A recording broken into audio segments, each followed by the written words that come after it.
절대 열어서는 안 되는 등골 오싹한 금기된 이야기. 그래서 더욱 철저하게 봉인되고 꽁꽁 가둬둔 이야기. 마음대로 손대는 자 반드시 대가를 치를 것이다. 안녕하세요. 누구도 열어서는 안 될 금기된 이야기를 봉인 해제하는 괴담노트 조심스레 문을 열었습니다. 어릴 적 이맘때면 우리한테 자주 들려오는 소리가 하나 있었는데 혹시 여러분 그 소리가 어떤 소리인지 아십니까? 이 시각에 들려오는 소리라면 네.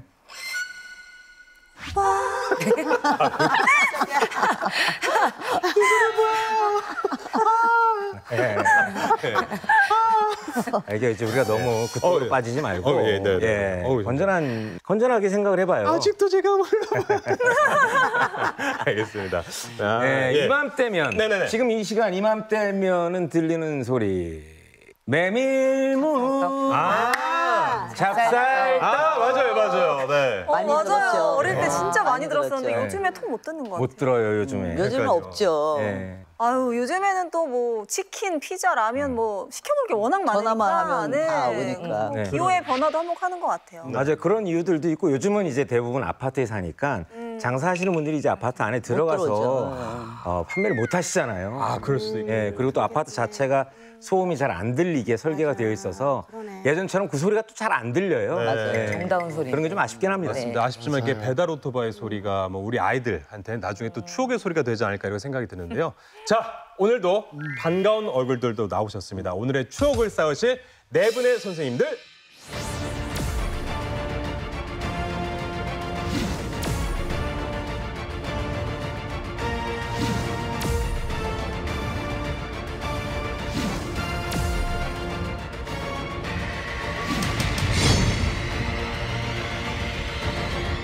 우리들은 듣지 못하지만 밤에 선생님들만 들리는 소리가 좀 따로 있을까요? 너무 무서울 것 같은데, 그럼? 뭐 있죠. 진짜. 밤에 자식 기도할 때 네. 뭐 천상의 소리를 듣기도 하고. 난 좀 그런 무서운 소리 말고 그냥 선생님들도 밤에 뭔가 찹쌀떡 이런 소리가 들리면 사러 가고 싶어지기도 하시나요? 뭘 사러 가요? 먹으면 사서 먹으면 되지. 외모로 봤어요. 지금까지 조충현 씨였습니다. 분위기를 봐가면서 질문해야 될 것 같습니다. 죄송합니다. 눈치가 이렇게 없어가지고. 다이어트를 위해서라면 야식은 우리 피할 수 있죠. 하지만 이 노트만은 절대 피할 수 없습니다. 자, 오늘 괴담 노트는 어느 분이 가장 먼저 열어주실까요? 네, 오늘 첫 번째로 노트를 공개해 주실 분은 강화별상 1월당 선생님의 노트입니다. 죽음 앞에 숨겨진 끔찍한 비밀. 강화별상 1월당 선생님의 금기된 이야기. 제가 오늘 여러분께 전해드릴 오싹한 이야기 이 안에 담겨 있습니다.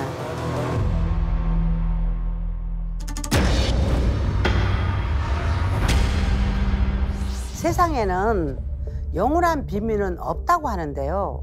오늘의 사연은 숨겨뒀던 비밀로 인해 더 큰 불행을 겪게 된 어리석은 내담자 이야기입니다.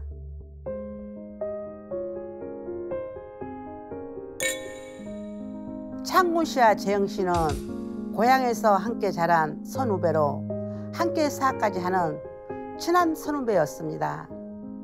야, 이번 일 잘 되면 나 좀 챙겨줘. 둘째 태어나니까 돈 들어갈 때 천지라서. 형, 그동안 내가 얼마나 형을 챙겨줬는데. 남이 들으면 내가 뭐 등쳐먹은 줄 알았겠다. 동업 쉽지 않아요. 네, 맞아요. 같이 사업하면 안 돼. 하지만 영원할 것 같던 두 사람의 우정은 오래 갈 수 없었는데요. 네? 어머. 네? 창군 씨와 술을 마셨던 그날 밤에 사망한 재영 씨. 술에 취해 집으로 가던 길에 누군가가 돌로 재영 씨 뒤통수를 가격했고 가지 마. 살려줘.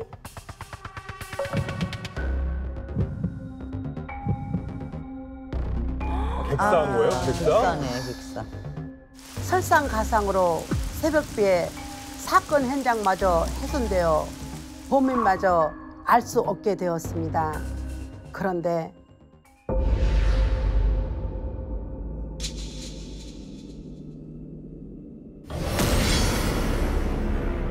살려줘. 살려줘. 사람 살려. 창곤 씨 꿈에 재영 씨가 처참한 모습으로 나타나기 시작한 건데요.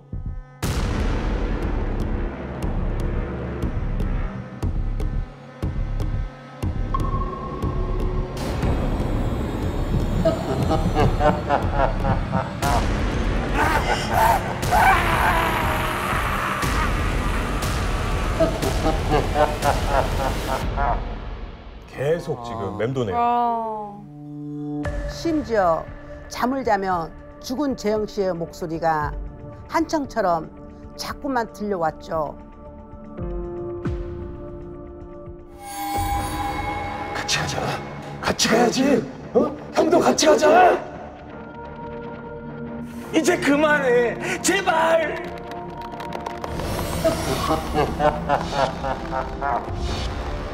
창곤 씨는 밤만 되면 계속되는 악몽으로 잠을 제대로 잘 수도 없었죠. 그렇게 창곤 씨는 점점 말라갔습니다. 아휴, 아직도 재영이가 꿈에 나타나? 범인 잡혔대. 중국에서 온 불법 체류자라는데? 창곤 씨는 범인도 잡혔으니 이대로 전부 끝날 거라고 생각했죠. 하지만 악몽은 끝나지 않았습니다. 오히려 괴롭힘은 더욱 심해졌습니다. 내가 혼자 갈 것 같아? 우리 끝까지 같이 가자고 했잖아. 숨 막혀. 그만해 산 사람은 좀 살아야 될 거 아니야. 창곤 씨는 매일같이 악몽에 시달렸고 진짜로 목이라도 졸린 듯 온몸이 아팠습니다. 창곤 씨는 도저히 견딜 수가 없었어요. 아휴, 아직도 재영이가 꿈에 나타나? 미치겠어. 밤만 되면 와. 처음에는 보기만 하더니 이제는 나보고 같이 죽지. 결국 창곤 씨는 엄마의 권유로 재영 씨를 위해 천도제를 지내주기로 했죠.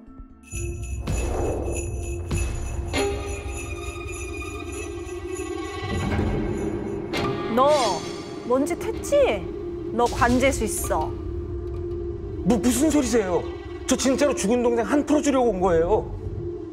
창곤 씨는 억울하다며 펄쩍 뛰며 발뺌했어요. 하지만 뭔가 캥기는 게 있는 표정이었습니다. 아, 실린다.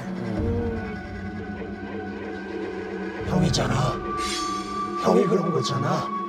형이 나 돌로 찍어 죽인 거잖아.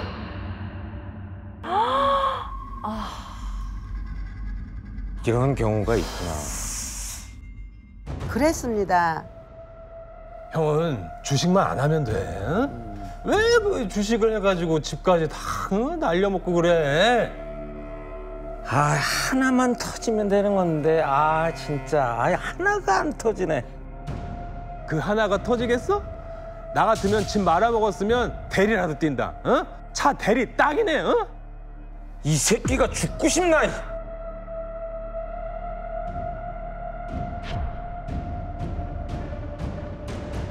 술김에 재영 씨가 던진 농담이 싸움으로 번진 건데요. 창곤 씨는 평소에도 재영 씨가 자신을 은근히 무시한다고 생각했고 홧김에 재영 씨를 살해했던 겁니다.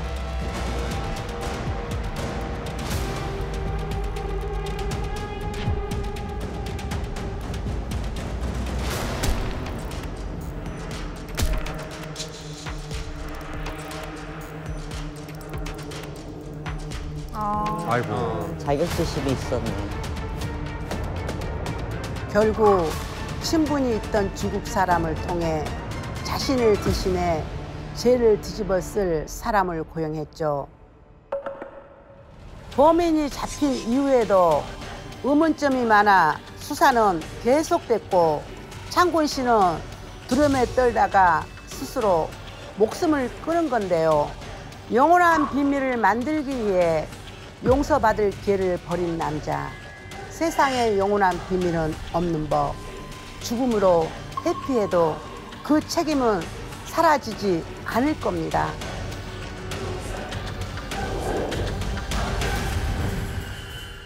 아, 이게 결말까지 좀 끔찍한데 네. 저는 보면서 좀 비겁하다는 생각이 들었습니다. 죗값을 치러야지 죽음으로 회피를 한 거거든요. 맞습니다. 유비 씨랑 충현 씨는 어떻게 보셨습니까? 아니 본인 죄를 뒤집었을 누군가를 이 돈 주고 매수한 것도 좀 화가 나는데요. 네. 이 천도제를 하려고 한 것도 본인 마음 편하고자 한 그러니까요. 거잖아요. 아. 저는 이게 보면서 흥미로웠던 부분이 점사를 보다가 바로 그게 범죄자인 거를 맞아요. 딱 알아보신 거잖아요. 실린 거죠. 이게 그 범죄자의 사주는 일반 사람들과 좀 사주가 다른지 이게 진짜 뭔가 그 사주만 보고도 그걸 알 수가 있나요? 이제 저를 비롯해서 네 분은 선생님이 출연하셨잖아요. 계단 네. 노트에. 네. 그 정도 실력 없이 나오지 않습니다. 네. 일단 자기 자랑으로 시작하세요. 아니 여기는 선생님들과 함께. 맞아요.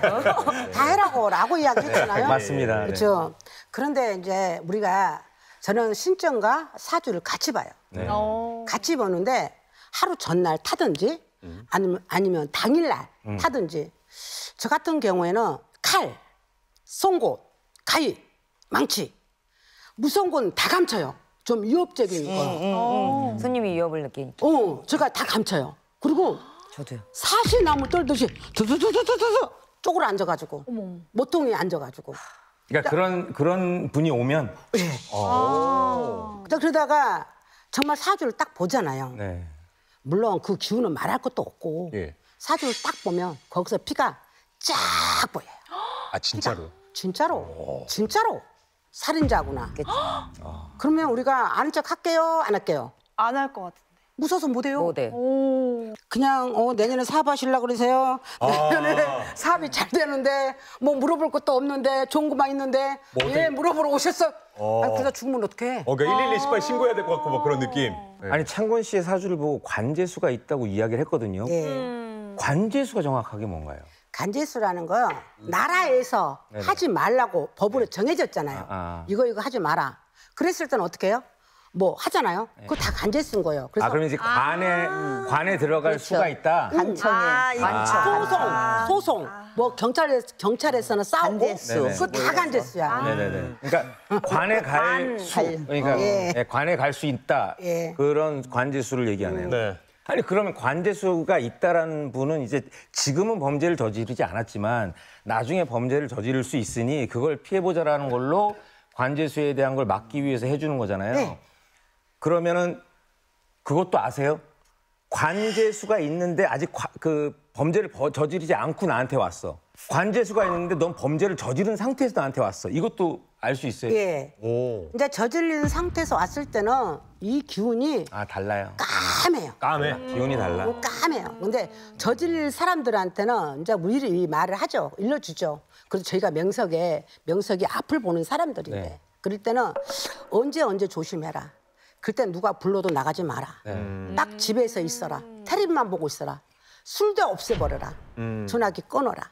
딱 한 달 동안만 피해가라. 위험 요소를 다. 예. 그렇죠. 그러면 선생님 지금 이 사례는 결국은 사망케 한 사람이 천도제나 이 사망을 한 동생을 위한 기도를 하지 않고 본인 스스로가 목숨을 끊었잖아요. 예. 그러면은 한이 풀려요? 이거 이제 제가 진짜 본 사례자예요. 네. 이거를 네네. 제가 그대로 흉내를 내볼게요. 이제 사주에 피를 받고 관을 받단 말이에요. 근데 돌려보내야 되는데 돌려보내지 않고 저도 모르게 나 그러면서 말을 하더라고. 오. 내가 너를 얼마나 사랑했는데 내가 너를 얼마나 좋아했는데 아이고. 정말 우발적이라고 생각을 해보세요. 정말 우발적이었다면 자기가 자기 죄를 신고를 해요. 자수를 해요. 그렇죠. 그건 뭐 그렇죠? 당연하죠. 그러면 이 귀신은 다 알아요. 오. 사람은 모르지만 그 죽은 귀신은 알아요. 맞아요. 너가 감히 나한테 이렇게 감추려고 그래? 이런 가만 안 둬. 오. 꿈에 맨날 나타나서 죽여버릴 거야. 그런 거야. 계속. 그러니까 두렵기도 하고 무섭기도 한 거야. 제 악몽을 맨날 꾸는데. 그렇죠? 아유 참. 이게 선생님 말씀을 듣다 보니 사주는 이제 보완할 수는 있지만 그렇지. 그 삶을 어떻게 사느냐, 그렇죠. 맞아. 어떤 마음으로 진짜 사느냐가 어떤 마음으로 결국 사느냐. 본인한테 달린 거예요. 네, 생각이 들었습니다. 오늘도 오싹한 이야기와 함께 좋은 말씀 주신 강화별상 1월당 선생님의 괴담 노트였습니다. 자, 다음은 어느 분의 괴담 노트가 기다리고 있죠? 외면당한 죽음을 응징하는 할머니의 서늘한 심판. 천이지 선생님의 금기된 이야기. 제가 들고 나온 믿기지 않은 이야기 이 안에 담겨 있습니다.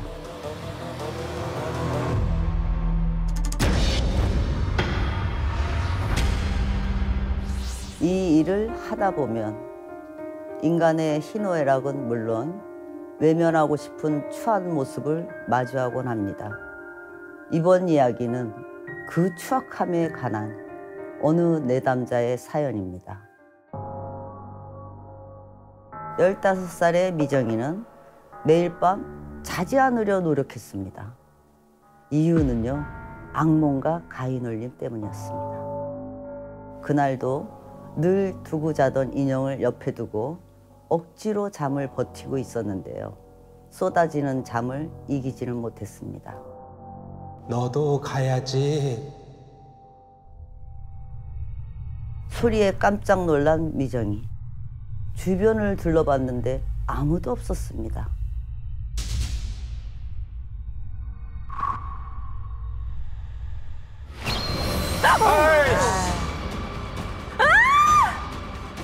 너무 놀라 침대로 올라갔는데요.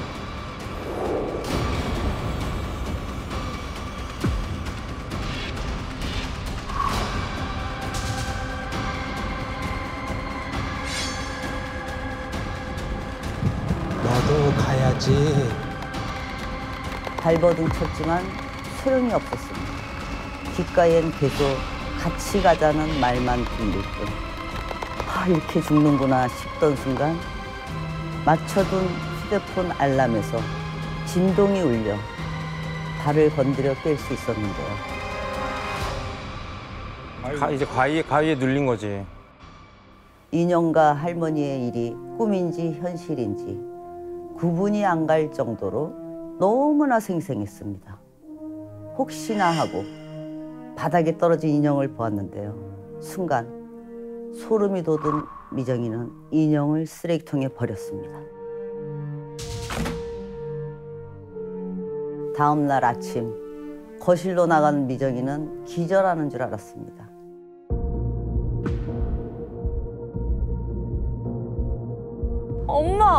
엄마가 인형 갖다 놨어? 아니, 엄마 인형 만진 적 없는데? 미정이는 미치겠다며 엄마에게 어젯밤 일을 말했습니다. 하지만 엄마 미희 씨는 그저 딸의 기가 허해져 악몽을 꾼다 여겼습니다. 그날 오후 학교에서 전화가 왔습니다. 어머니, 미정이가 쓰러져서 지금 병원으로 가야 할 것 같아요. 놀란 미정이 엄마는 한달음에 병원에 갔는데요. 기면증입니다. 가끔 잘 때 환영을 보거나 발작을 일으킬 수도 있어요. 기면증이라니. 엄마 미 씨는 딸에게 왜 이런 병이 생겼는지 이해되지 않았습니다. 그때였어요. 엄마, 저기 할머니가. 아무도 없는 구석을 가리치며 벌벌 떠는 미정이.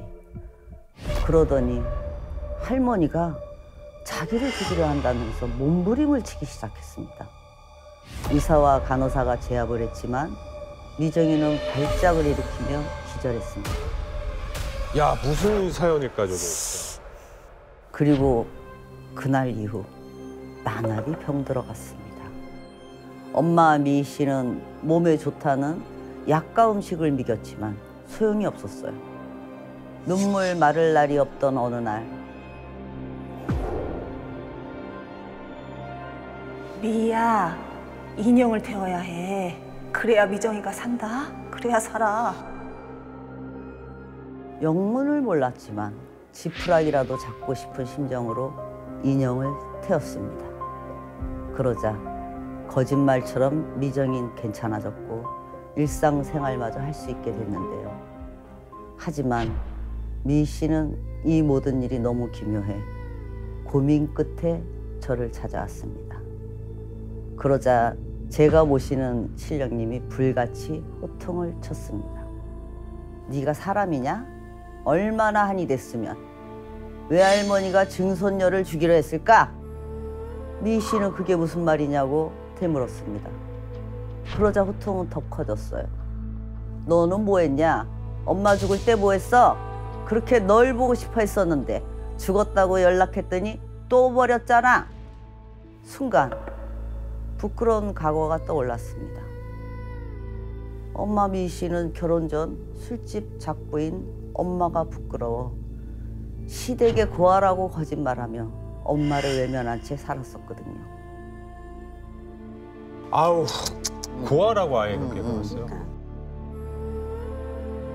그러다 17년 후 어머니가 돌아가셨으니 장례를 치르라는 지자체 연락을 경제적 사정을 핑계로 거절했습니다. 결국 미 씨 엄마는 무용고 사망자로 화장됐는데요. 며칠 후 도착한 유품 상자엔 어린 시절 미 씨가 가지고 놀던 인형이 들어 있었습니다. 미 씨 엄마는 그 인형을 딸처럼 여기며 죽을 때까지 안고 있었다는데요. 그런 딸을 보며 눈물 흘린 미 씨 외할머니가 분노로 손녀를 옥죄인 것이었습니다. 하지만 자신을 버린 딸을 미 씨 엄마는 죽어서도 지키려 했습니다.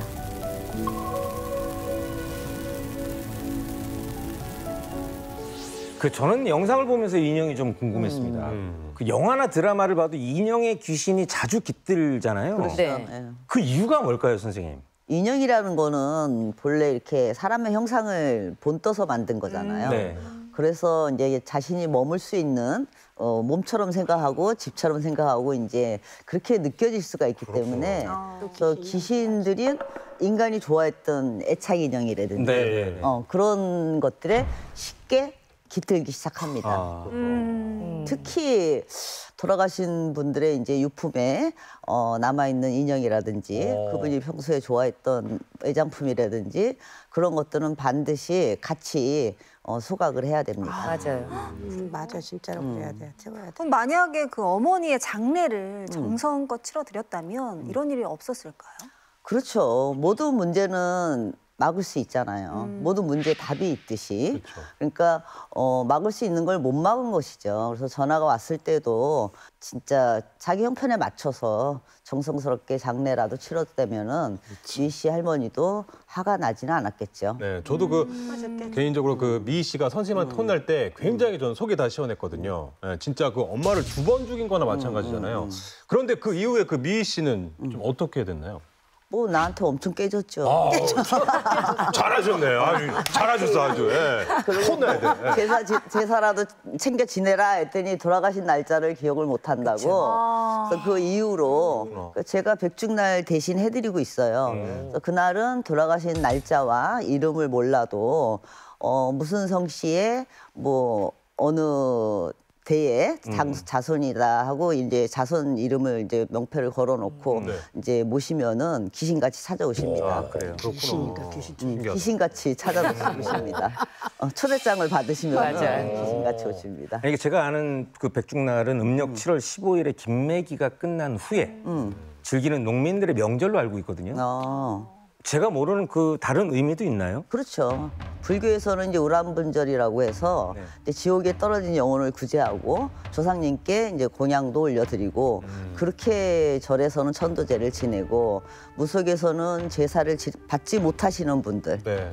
외로운 혼들, 이제 험악하게 돌아가신 분들이나 이제 그런 분들을 이제 영가등을 밝히고 이제 모셔드립니다. 신기하게도 잘 찾아오시니까 그러니까 처음에는 놀랬죠. 처음에는 막 여기저기 막 한 가족씩 막 이렇게 있으니까 집안에. 진짜로요? 진짜로. 그렇게 막 보이. 그래서 보여요? 그때는 처음에는 너무 놀랐는데 예를 들어서 올해는 해드렸는데 내년에 이제 뭐 형편이 어려워져서 못하는 영가들도 있잖아요. 네. 자손들이 못하는 영가들. 그때는 제가 너무 놀란 게 이게 부르던 연가를 못 불러드렸더니 저희 그때 논현동에 2층 집에 살 때 집이 철장문 대문이었거든요. 네. 네네. 거기 다 매달려 있는 거예요. 밖에. 아이고. 나 진짜 무서웠었어. 그 입구에 이제 서랑이 있는 데서 못 들어오는 거지. 무섭다. 근데 가슴도 많이 아팠죠. 그 우리 어머님이 어렸을 때 헤어진 친동생이 있었어요. 예. 제가 이제 가수 활동을 하고 나서 어머님이 그렇게 찾고 싶다고 하셔가지고 제가 방송을 통해서 이제 연락을 어떻게 해가지고 찾게 됐는데 미국 샌프란시스코에 계시다라는 소식을 들었어요. 그래서 어머님 모시고 이제 가서 처음으로 어머님이 몇십 년, 이거 뭐야, 뭐 6, 7살 때 헤어진 동생이니까 만났는데 상봉을 했는데 이제 어머님은 종교가 기독교셨고 우리 이제 이모죠. 이모는 남묘호란 개교. 남녀라는 거. 일본. 예.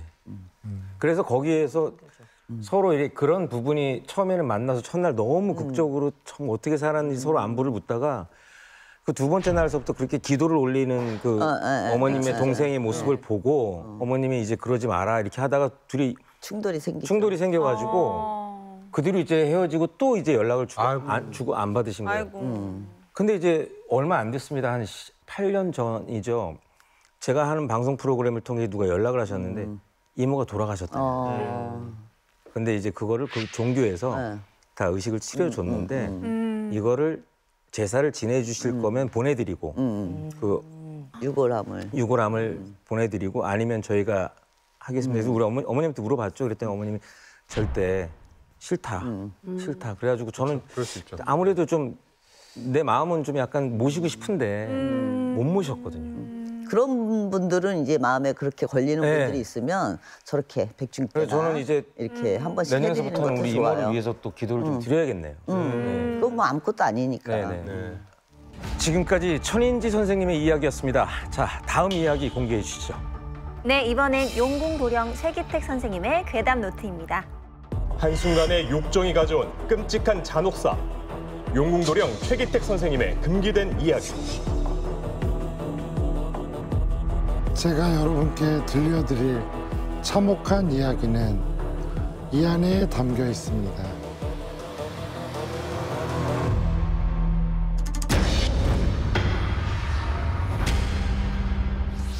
이 괴담은 대리운전을 하며 살아가던 민석 씨에게 여자 울령이 붙게 되어 일어난 끔찍한 이야기입니다. 도대체 어떤 짓을 저질렀길래 이런 일이 일어난 것일까요? 직장인이었던 혜경 씨는 회식 자리에서 술을 마신 뒤 대리기사를 부르려는 중이었습니다. 아, 대리기사님 불러야 되는데. 이때 악연이 된 남자를 만나고 마는데요. 대리기사 민석 씨는 이때까지만 해도 밤마다 대리운전을 하며 성실하게 살아가고 있었습니다. 운전을 얌전히 잘하시네. 자, 이건 팁.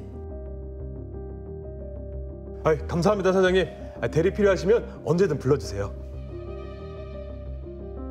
때마침 혜경 씨의 눈에 이런 민석 씨가 들어왔습니다. 아, 저기 아저씨, 우리 기사님 참 착하게 생기셨다.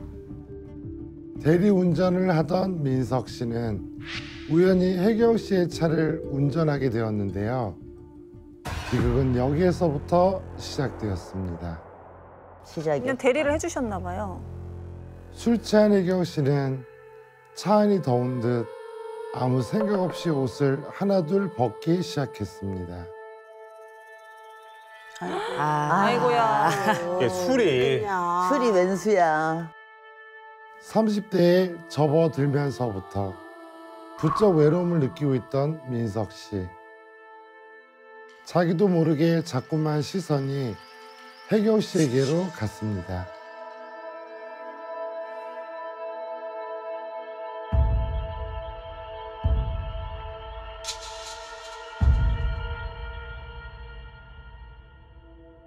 저기요. 민석 씨는 차를 몰아 CCTV도 없고 인적도 없는 으슥한 곳으로 갔고 한순간의 욕정을 참지 못한 나머지 인간으로서는 차마 해서는 안 될 몹쓸 짓을 하고 맙니다. 왜 그러세요, 아저씨? 아이고. 깨어난 혜경 씨는 반항했지만 이성을 잃은 민석 씨는 끝내 혜경 씨를 겁탈하고 맙니다. 경찰에 신고하면 네 모습 찍은 거 세상에 다 뿌릴 거야. 알았어? 그런데 비극은 여기서 끝나지 않았습니다. 사실 혜경 씨는 결혼을 앞두고 있었던 예비 신부였던 겁니다. 그래서 그녀가 받은 충격은 이루 말할 수 없었고 결국 감당할 수 없었던 혜경 씨는 스스로 몸을 던져 극단적인 선택을 하고 말았습니다. 민석 씨는 뉴스를 통해 혜경 씨가 사망한 것을 알게 됐고 죄책감을 느꼈지만 차마 자수를 할 용기는 없었습니다.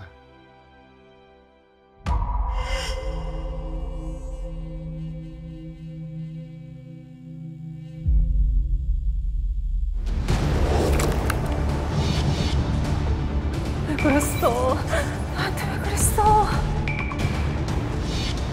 처음엔 믿기지 않았지만 자꾸만 죽은 혜경 씨가 보이자 민석 씨는 소름이 끼칠 정도로 무서움에 떨었습니다.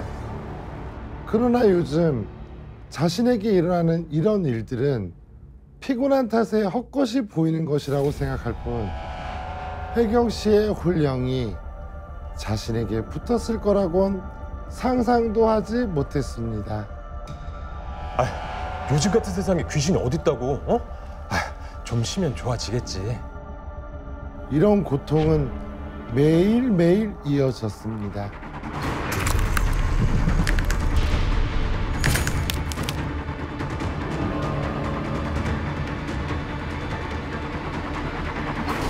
왜 그랬어? 나한테 왜 그랬어?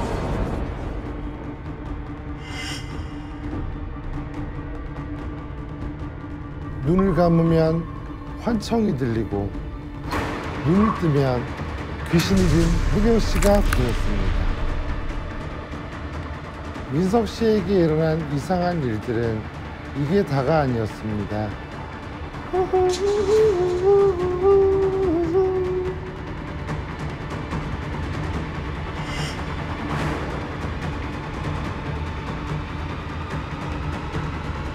심지어 여장을 한 채 밖으로 미친 듯이 돌아다니기까지 했습니다.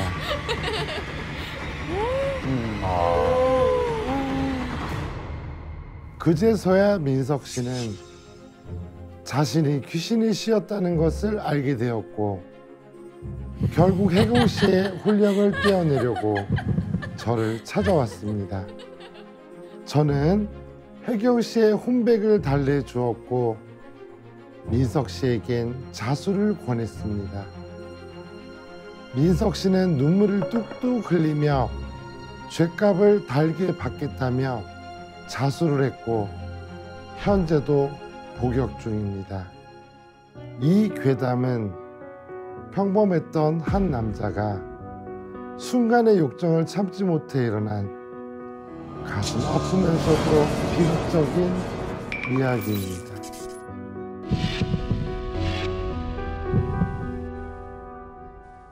그러니까 사실 뭐 혼을 본 것도 그렇지만 결국엔 이제 여장까지 그쵸. 결국은 빙의가 돼서 자기 의지와 상관없이 저런 행동을 하는 거잖아요.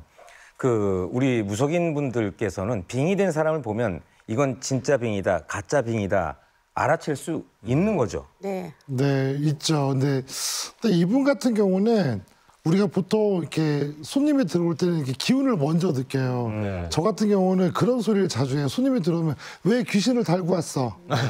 왜 할머니를 데리고 왔어? 왜 아기를 데리고 왔어? 왜 누굴 데리고 왔어? 그래서 들어와 신당 이렇게 시작하거든요. 저희 집은 그래 문 열자마자 약간 기선제압용인가요? 아니에요. 사람 그게 아니고 손님이 오기 전에 네. 이미 이 사람이 왜 오는지 알고 있어요.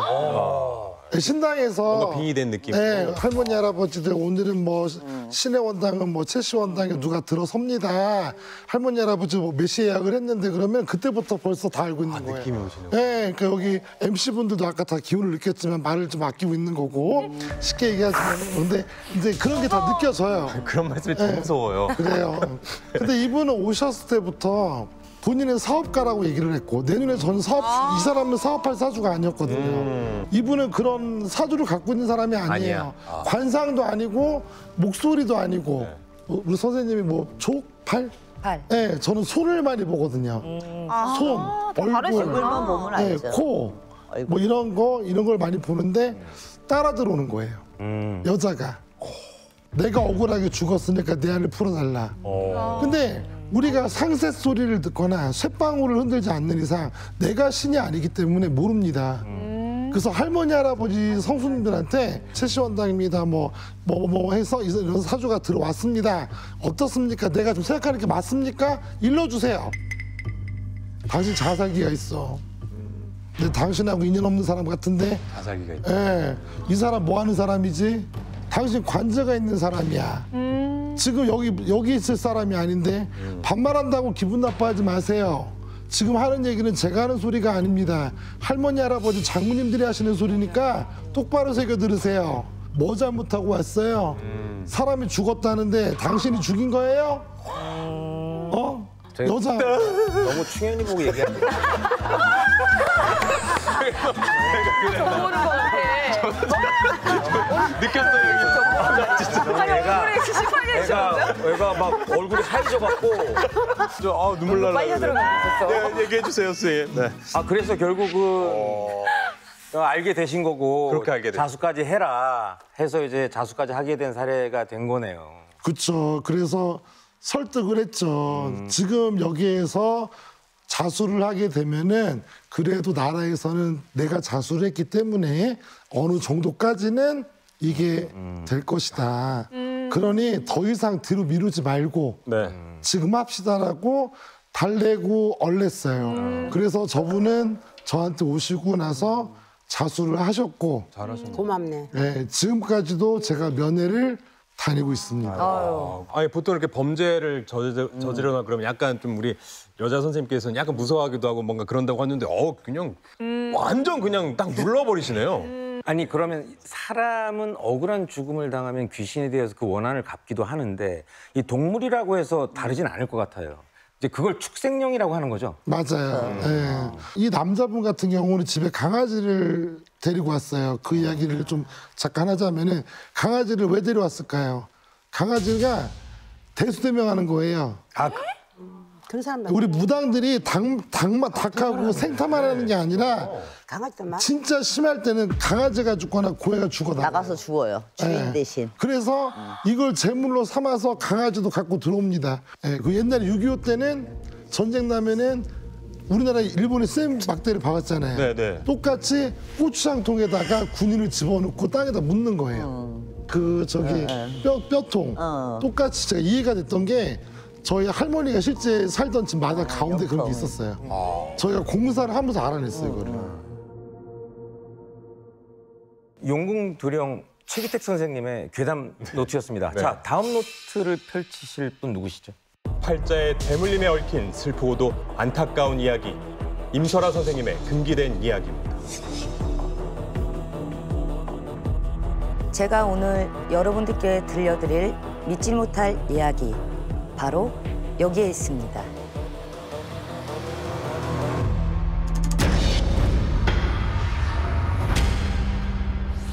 이 이야기는 험한 사주가 꼭 닮은 모녀의 안타깝고 비극적인 팔자에 관한 사연입니다.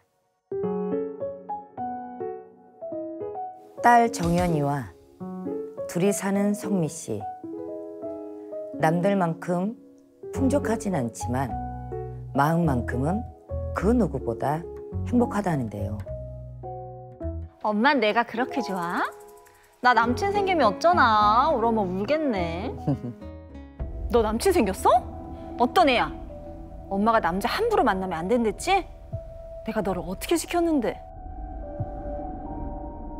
남자 얘기에 예민하게 반응하는 성미 씨. 그럴 만한 이유가 있습니다. 결혼 생활 내내 남편의 구타와 욕설에 시달렸기 때문인데요. 5년 전 자신에게 향하던 폭력이 딸에게 향하던 날, 성미 씨는 처음으로 남편을 공격하고 집을 나오며 다짐했습니다. 내 딸은 절대로 나처럼 살게 하지 않을 거라고 말입니다.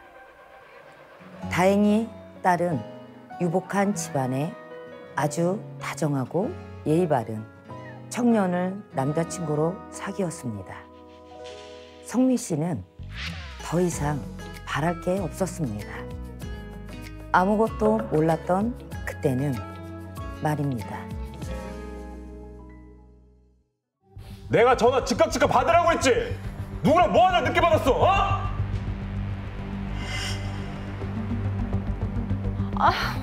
화장실에 있었어. 정말이야. 믿어줘. 와, 의처증 있나 보다. 남자친구는 정연 씨를 감시했고 의심했으며 무자비하게 때렸습니다. 데이트 폭력이었죠. 딸은 벗어나고 싶었습니다. 우리 헤어지자. 내가 너한테 부족한 사람 같아. 부족하지. 이제 알았냐? 야, 근데 너 돈 있어? 내가 준 거 다 갚을 수 있어? 그리고 또 니네 엄마, 나 아주 마음에 들어 죽던데, 너 어떻게 말할래? 엄마에게만큼은 말할 수 없었죠. 딸은 그렇게 망가져갔지만 성미 씨는 전혀 몰랐습니다. 이제 들어와? 그건 다 뭐야? 또 지우기가 사줬니? 아휴, 고마워서 어째. 남자친구의 폭행은 점점 더 심해졌습니다. 숨쉬기조차 힘들어졌을 때쯤 잠시 자리를 비운 남자친구. 딸은 성미 씨에게 전화를 걸었습니다. 엄마, 제발 받아줘. 엄마, 나 좀 살려줘, 제발. 어머, 어떡해. 하지만 성미 씨는 받지 않았고 전화하는 모습을 본 남자친구는 분을 참지 못하고 그녀를 살해하고 말았습니다. 그리고 딸의 신체를 훼손하는 극악무도한 짓도 저질렀죠. 처음 좋아. 에? 이 친구 아니야?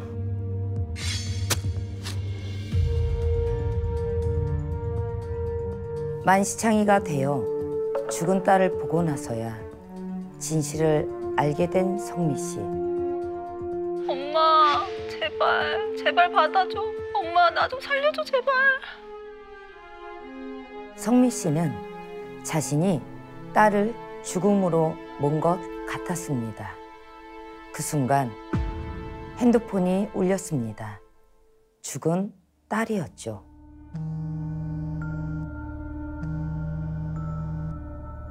정윤아, 여보세요? 그때 받았어야지. 딸은 엄마를 원망하고 있었습니다. 그 아픔이 성미 씨에게 그대로 전해주고 있었죠. 그때 받았어야지. 정연아, 얼마나 아팠니? 미안해. 엄마가 잘못했어. 엄마도 그때 성미 씨의 남편이 들이닥쳤습니다. 아이고 우리 딸 불쌍해서 어쩌나. 엄마 팔자, 딸 팔자라더니 엄마 잘못 만나서 이렇게 됐네. 너 때문이야. 너 때문에 내 딸이 죽었어. 네가 그날 날 찾아오지 말았어도 내 딸 안 죽었다고. 그날 온 거야? 찾아갔나 보네. 그렇습니다. 딸이 마지막 숨을 몰아쉬며 성미 씨에게 전화를 걸었던 그때 남편이 찾아왔습니다. 이야, 5년 동안 잘도 숨어 있었네. 감히 도망을 쳐? 내가 못 찾을 줄 알았지? 오늘 죽자. 너 나한테 죽어! 와, 뭐야. 남편은 성미 씨를 구타하기 시작했고 결국 성미 씨는 딸의 전화를 받을 수 없었습니다. 네 팔자 닮아서 저렇게 된 거야. 이게 내 탓이냐? 이제 네가 딸 따라가라. 어? 따라가. 성미 씨는 남편의 주먹이 더 이상 아프지 않았습니다. 엄마 팔자 닮았다는 그 말이 더 죽도록 아팠습니다. 엄마.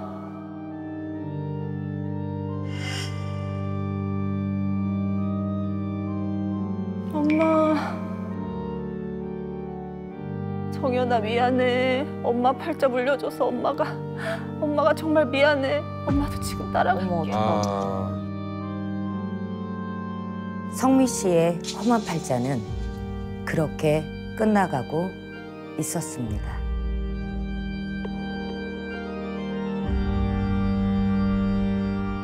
너무나 안타까운 사례를 보게 됐는데 네. 일단은 뒷이야기가 좀 궁금해요. 그 정연 씨의 남자친구 그리고 아버지는 어떻게 됐습니까? 남자친구랑 아버지는 둘 다 법의 심판을 받았습니다. 그래야죠. 그래도 대한민국은 당연하지. 그래, 법치주의이기 네. 때문에 또 피해자들의 안타깝지만 두 분의 죽음으로 이 모든 사실이 밝혀지면서 두 분이 이제 심판대에 올라서 법의 심판을 받아서 지금은 복역 중입니다. 아니 그 따님은 왜 아버지나 그 남자친구가 아닌 그 엄마를 원망을 했을까요? 저희가 항상 늘 얘기를 하지만 사람이 가장 간절할 때 그래서 인생을 30년을 살든 40년을 살든 네. 마지막 그 순간이 배고프면 배고픈 것만 생각하는 게 망자고 내가 너무 엄마가 그리워서 그래도 나를 구해줄 사람은 엄마라고 생각을 해서 이 세상에서 믿을 수 있겠다 한 사람이 엄마여서 그래서 엄마한테 애증. 엄마가 전화를 받았으면 내가 혹시 그거 한 가지. 살 수 있지 않았을까라는 그 기억으로 엄마한테 있는 겁니다. 근데 그 당시 또 아빠한테도 폭력을 당하고 있었다는 그쵸. 생각은 너무 속상하네요. 그거는 뭐 딸이 몰랐을 예, 거니까. 너무 네. 속상합니다. 딸은 엄마 팔자 닮는다고 하잖아요. 선생님 생각은 어떠신가요? 딸은 엄마 팔자를 닮는다는 말은 솔직히 맞는 말이기도 하지만 틀린 말도 맞아요. 아버지의 팔자 아들이 닮는다는 게 맞아요. 내력이고 부의 궁에서 들어오고 모의 궁에서 들어오거든요. 그러다 보니까 사주는 저희가 바꿀 수가 없어요. 사주는 저희가 건물을 지을 때 골조를 올려서 기둥을 올리듯이 그게 사주 내기둥인 거예요. 근데 팔자는 그 사이 들어가서 8개 기둥이 들어간다 그래서 64깜짝까지는 안 가도 팔자는 이 모든 것은 사이는 엄마 궁에서 살림을 하고 엄마 궁에서 이제 우리가 젖을 먹이고 또 열달을 품고 이래서 거기에서 들어오는 모궁에서 들어오는 지신에서 들어오는 그게 딸한테 내려가게 돼 있어요. 그래서 팔자는 엄마 팔자를 닮는다라는 얘기도 있는데 팔자가 편하신 분들 같은 경우는 딸의 내 팔자를 물려받았으면 좋겠는 거야. 근데 내 팔자가 너무 기교하고 너무 힘든 팔자면 내 자식한테는 그걸 내려주고 싶지 않아요. 맞아요. 그래서 뭐 마음은 부에서 내려오는 건 성주기 때문에 기둥이기 때문에 아들한테 가고요. 그리고 엄마에서 내려오는 모기 때문에 딸 여자에서 여자한테로 간다. 그래서 자식한테 딸한테 내려간다라는 그런 저희들이 유래가 있어요. 이게 팔자에 의해서 그게 그대로 따라간다는 게 너무 안타까워요. 정말 너무 힘드네요. 그걸 막아줄 수 있는 분들은 부모예요. 아이들이 가장 바뀌고 팔자가 바뀌는 시기가 사춘기 바람이 들어올 때거든요. 가장 13살에서 17, 18까지 저희가 이거를 좌지우지한다 그래요. 그래서 그때에 부모에서 들어오는 팔자의 영향이 아버지 역할과 어머니 역할이 조금 사랑과 애정으로 관심으로만 가져준다면 이 아이들이 안 좋은 부모의 팔자를 닮지 않고 넘길 수 있는 그 시기가 있어요. 그래서 자기 자식은 눈에 보이지도 않는 요즘 현실이거든요. 진짜. 정말로요. 그래서 아이들이 그러다 보니까 발달장애, 혈당장애, 좀 뭐 정신적인 장애, 그러다 보니 폭력성, 폭언이 너무나도 많아지고 자퇴 시절이 너무 많아지고 그러다 보니까 나한테 잘해주는 사람을 무조건 남자든 여자든 만나고 싶은 거야. 그러다 보니 기대고 싶고. 근데 그게 이 VCR이나 드라마를 보시면 좀 안타까운 건 데이트 폭력으로 이어져서 목숨까지 잃을 수도 있는 게 남의 자식 얘기가 아니라 나의 자식도 그럴 수도 있구나라고 생각을 해서 귀가가 늦으면 조금 신경 써서 좀 가정을 돌보시는 게 아마 이 모든 폭력이든 아니면 이걸 좀 예방할 수 있지 않나 이런 생각을 좀 합니다. 뭐 요즘은 사실 뭐 똘똘한 친구들은 난 엄마처럼 살지 않을 테야라는 생각을 갖고 그렇죠. 엄마가 맞죠. 그렇게 삶을 살았다면 난 이렇게 살 거야 하고 저런 조짐의 남자친구가 있다라고 치면 아예 싹을 자르고 그냥 헤어지는 친구들이 애들 꽤 똑똑해요. 많더라고요. 엄청 무서워요. 근데 또 반면에 이걸 보면 그렇게 약한 마음을 가지고 그냥 그러려니 하다가 이런 상황까지 몰게 되는 상황에서는 안타깝습니다. 하여간 저는 뭐 이 자리에서 한 번 더 느끼지만 가정에 충실해야 맞아요. 되겠다라는 생각을 해봅니다. 맞습니다. 네. 지금까지 임소라 선생님의 괴담이었습니다. 열지 말아야 할 이야기를 봉인 해제하는 금기된 이야기 괴담 노트 벌써 마칠 시간입니다. 네, 다음 주도 괴담 노트에 담긴 어떤 이야기가 봉인 해제될지 기대해 주시길 바랍니다. 저희는 여기서 인사드리겠습니다. 괴담 노트 봉인 완료.